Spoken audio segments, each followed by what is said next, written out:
ये F x होगा और ये इसका वर्टिकल कंपोनेंट एफ वाई होगा। ठीक है,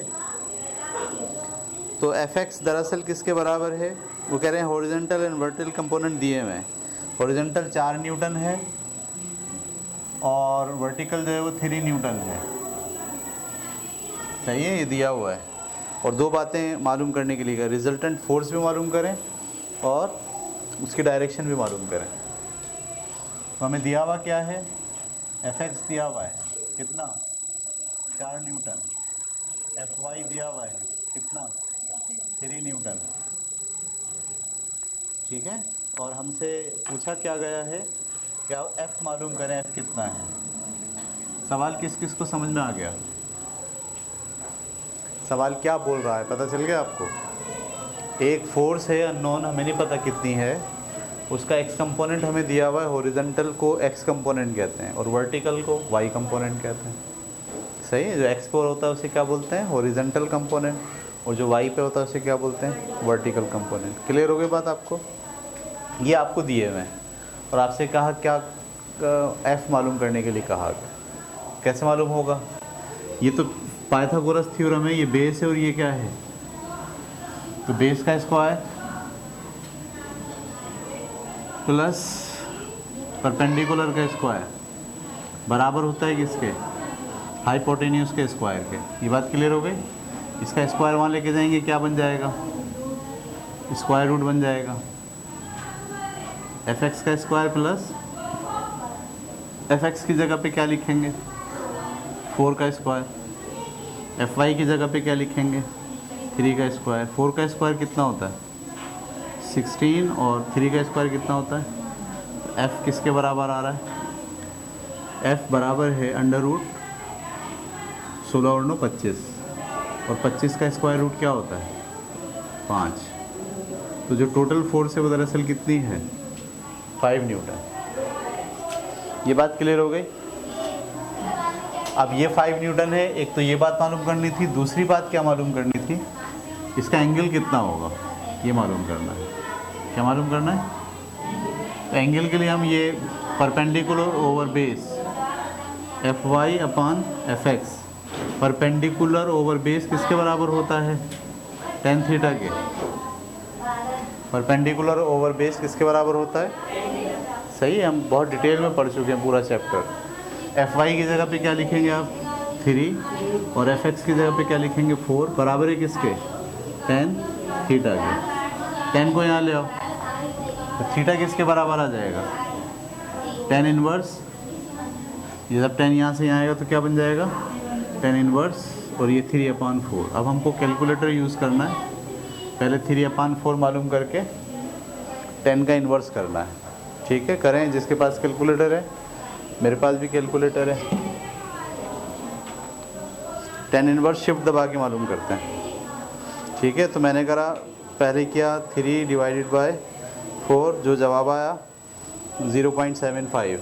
ठीक है, और उसका मैंने क्या निकाल लिया? शिफ्ट दबा के 10 निकाल लिया, 10 इन्वर्स, तो वो निकलता 36.86। तो एंगल कितना निकला? 36.86। ये था जनाब आपका चौथे सवाल का बी पार्ट। उतारें। ठीक है, हम आ गए अब 113 पर, 5वें सवाल का बी पार्ट। ठीक है, spanner of 0.3 metre length can produce a torque of 300 newton. सही है, तो कोई स्पेनर है, स्टिक है, कोई डंडा है, ये ऐसे घूम सकता है, तो इस पर जो टार्क डेवलप हो रहा है वो कितना हो रहा है? 300 न्यूटन मीटर। और इसकी अपनी जो लंबाई है वो कितनी है? जो डिस्टेंस है इसका वो कितना है? 0.3 मीटर। सवाल समझ में आया? इसको आप ऐसे भी समझ सकते हो कि ये जैसे पंखा है रुका हुआ, मैं इसको घुमाना चाह रहा हूँ इस डंडे के ज़रिए। सही है, तो मेरे हाथ में ये डंडा है और मैं इसको ऐसे करके घुमा रहा हूँ, तो जो अप्लाई हो रहा है पंखे पे टार्क इस डंडे और मेरे हाथ की मदद से, वो कितना अप्लाई हो रहा है? 300 न्यूटन। डंडा जो मेरे हाथ में है वो कितना है? 0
ठीक है। छठे का B,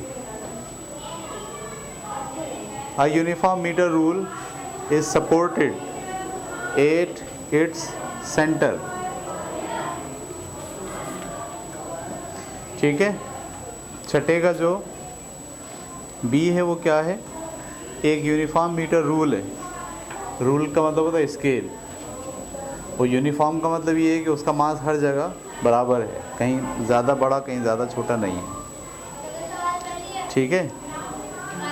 A uniform metre rule is supported at its centre, उसको सेंटर से सपोर्ट किया गया है, और balance by two force 12 newton और 20 न्यूटन।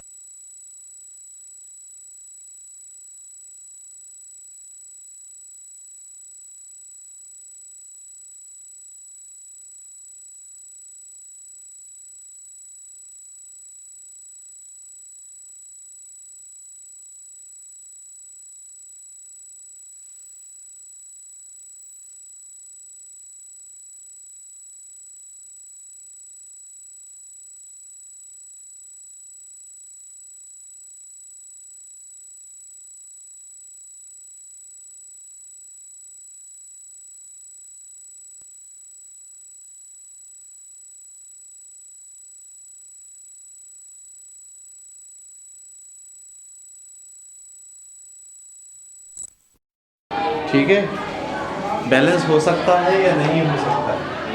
एक तरफ 12 न्यूटन, एक तरफ 20 न्यूटन, बजाइट ऐसा लगा नहीं होगा कि आप इसका वो कम कर दें, इसका वो बढ़ा दें, आर्म ऑफ द फोर्स, क्योंकि ये असल में ये भी इसमें टार्क पैदा कर रहा है, ये भी इसमें टार्क सिर्फ फोर्स की पर मबनी नहीं होता, फोर्स के साथ साथ आर्म ऑफ फोर्स भी मबनी होता है।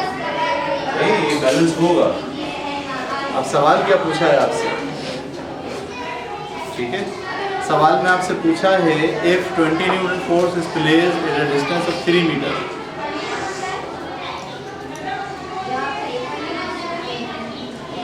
अगर जो 12 न्यूटन की फोर्स है वो 3 मीटर दूर है फ्रॉम द पिवट अपने सेंटर से, find the position of 12 Newton force on the other hand. तो इसका मतलब ये 1 मीटर का नहीं है, तो हम कह रहे हैं कि ये राड कितने की है, ये नहीं। सवाल में क्या बोला है, 12 मीटर वाली जो वेट है उसको कहाँ ले जाए, 20 न्यूटन वाली वेट 3 मीटर फासले पर है, यानी यहाँ से तक कितना फासला है, 3 मीटर। तो बताइए इसको बैलेंस करने के लिए इसे कहाँ रखना पड़ेगा। सवाल समझ में आ गया। एक आपके पास जो राड है उसकी लंबाई हमें नहीं पता और उसके दोनों तरफ हमको वेट लटकाना है, एक तरफ 12 न्यूटन का और एक तरफ 20 न्यूटन का। 20 न्यूटन उन्होंने कहा है कि जो 20 न्यूटन का वेट है वो यहाँ से कितने फासले पर, 3 मीटर। तो बताइए अभी जो 12 न्यूटन का वेट इसको बैलेंस करने के लिए आपको कहाँ टिकाना पड़ेगा, यहाँ यहाँ यहाँ यहाँ कितनी दूर आपको रखना पड़ेगा। तो ये आपके पास जो है वो प्रॉब्लम है। अच्छा, इसमें देखिए आप ये वाली फोर्स इसमें क्या पैदा करना चाहिए, टार्क कौन सा, क्लॉकवाइज। ये वाली फोर्स क्या पैदा करना चाहिए, एंटी क्लॉकवाइज। ठीक है, तो मैं पहले लिखता हूँ क्लॉकवाइज टार्क, क्लॉकवाइज टार्क। ठीक है, क्लॉकवाइज टार्क में ये वेट है, ये फोर्स है 20 न्यूटन और आर कितना है 3 मीटर। टार्क कितना होगा, आपको अगर टार्क मान होता एफ इंटू आर की, एफ की जगह क्या लिखो 20 और आर की जगह क्या लिखो, ये आ गया 60 न्यूटन मीटर। कौन सा टार्क है, क्लॉकवाइज।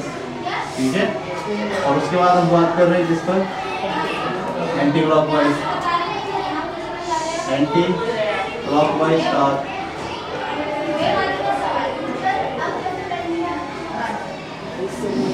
ठीक है, वो किसके बराबर होगा, ये वाली फोर्स कितनी है 12 न्यूटन और फासला कितना है, और यही तो मालूम करना है, नहीं तो फासला कितना है।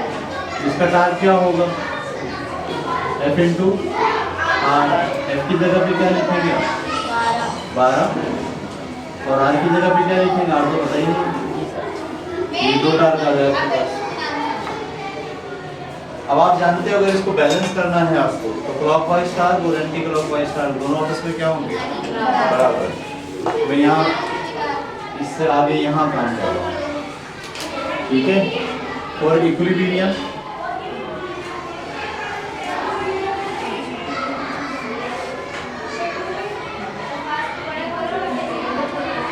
इक्विलिब्रियम के लिए क्या होना चाहिए, ये इस टार्क को हम क्लॉकवाइज है ना, इसको यूँ बनाते हैं, तीर का निशान लगाते हैं, और इसको कैसे तीर का निशान लगाते हैं, उल्टी तरफ। इक्विलिब्रियम कंडीशन के लिए क्या जरूरी है कि वो वाला टार्क क्लॉकवाइज हो, बराबर होना चाहिए किसके, उस वाले टार्क के जो एंटी क्लॉकवाइज हो। तो क्लॉकवाइज टार्क कितना है आपके पास 60 न्यूटन और एंटी क्लॉकवाइज कितना है 12 इंटू आर। 12 यहाँ मल्टीप्लाई करना मतलब तो क्या करेगा, जब 60 से 12 डिवाइड करेंगे जवाब देगा 5। इसका मतलब ये है कि अगर आप चाहते हैं इसको बैलेंस करना तो 12 मीटर को कितनी दूरी पर लगाना पड़ेगा, 5 मीटर की दूरी पर लगाना पड़ेगा। ठीक है, ऑफ करें, इसको काट लें, पहला पार्ट था ये।